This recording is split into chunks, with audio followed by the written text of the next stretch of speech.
that some brother gonna stand in front of you and say, you got the right to remain unsighted. You got the right to actually sit in this building and expect to be respected. They didn't expect to see you again unless you was on the most wanted. Unless you was in the post office. Unless you gave up your fingerprints unwillingly. Today we're going to talk about some stuff. I'm hoping that in this democracy, they think that everybody is valuable. That's right. That everybody deserves a chance to be heard. I need to know, is there anybody here from Riverside? From Los Angeles? From Richmond? From Oakland? From Stockton? From East Palo Alto?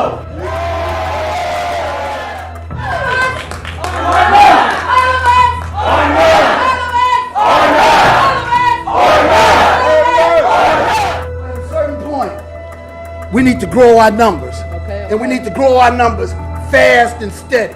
In communities of color right now, since Jim Crow, has been the criminal and justice system. Right?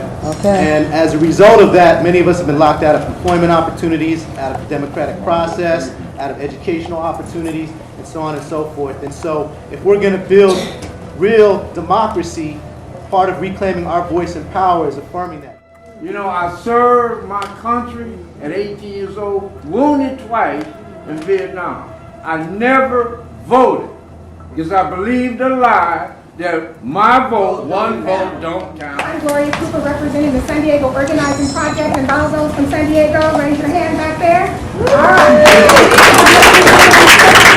70,000 families in San Diego, and believing that if you tell me that if I committed a robbery and I served 5 years, that you should not hold against me once I get out of prison. That's right. What you want me to do is allow me to be able to acclimate back into society and not hold it against me. Michelle Alexander's book is so true. The new Jim Crow, that's what they are doing, holding it against us. So what we have to do is fight the fight and let them know that we're not going away. We're going to be here until the law is changed. And that's what we're saying. Some of you know I introduced and carried legislation last year, the so-called Ban the Box legislation.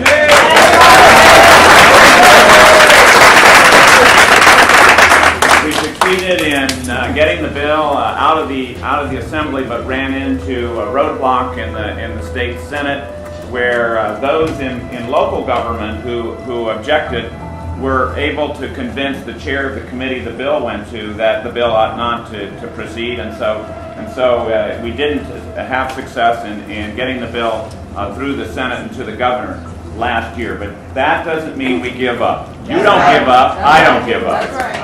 And the reason that Ban the Box has been adopted by so many people around the whole United States as a slogan and a summary for this kind of legislation and these kinds of policy changes is because it is that box, that question. Have you been convicted by a court? Have you been convicted of felony, a misdemeanor? Were you ever arrested?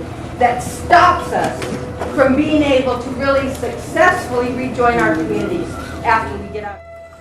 We help women transition from jails and prisons back into the community. And what I want you to know is that they wouldn't give me a job. When I wanted to go to school, they told me I couldn't get into a nursing school. They told me I would never be a nurse. And I told them I know what I can do. So I got a job, I made a job, and I hired formerly incarcerated people. Hi, good morning. Thank everybody for being here. I'm a founding member of the Safe Return Project, which is a group of all formerly incarcerated individuals in Richmond, California.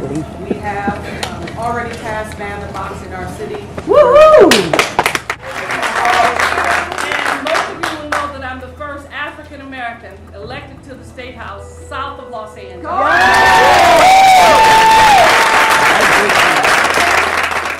If we need to heal or calm down, the best thing will be to create a nature park or have us work outside to grow some food or even take vocational training so that we're ready to start our life over after release. I urge you, them, to pass Senate Bill 61 to severely reduce the use of solitary confinement in juvenile facilities.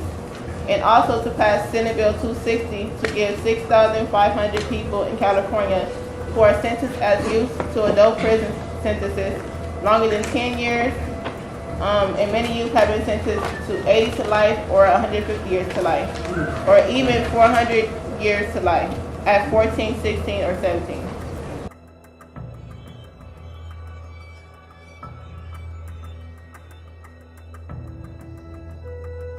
That we're here today. This is the first, as far as I know, of what we're calling the Quest for Democracy legislative briefing of formerly incarcerated people. It's about organizing in our own voice. There were a whole slew of executive directors that were formerly incarcerated themselves downstairs with about over 200. I want to say the last count was about 220. Is that what I understood? Folks that converged here from throughout the state of California. From various parts of California here to organize our collective voice around issues that matter to us. As formerly incarcerated people, we've been told that we have the right to remain silent. But when that suffering starts to impact us negatively, our personal and professional lives, we have an obligation to speak up. I'm calling on all formerly incarcerated people, their family members and supporters, to join us in this year's #2 Quest for Democracy. Last year, we hit 200 strong. Let's double that this year. We need to bring truth to light, regain our voice, regain our strength, and regain our place in the democratic process. The formerly incarcerated people's Quest for Democracy 2013 inspired me to join legal services for prisoners with children because I saw firsthand the direct effect that grassroots lobbyists can have on criminal justice policy by speaking from personal experience.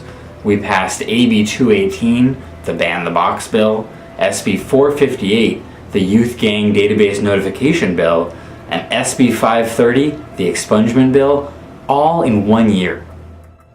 Since there is no genuine interest in the well-being of formerly and currently imprisoned people in the state of California, our families, and our communities, we must do for ourselves. This requires employing different methods, strategies, and tactics. We must learn to not only come out of the closet, but be able to speak for ourselves and demand the rights to live with dignity for those inside as well as those coming home.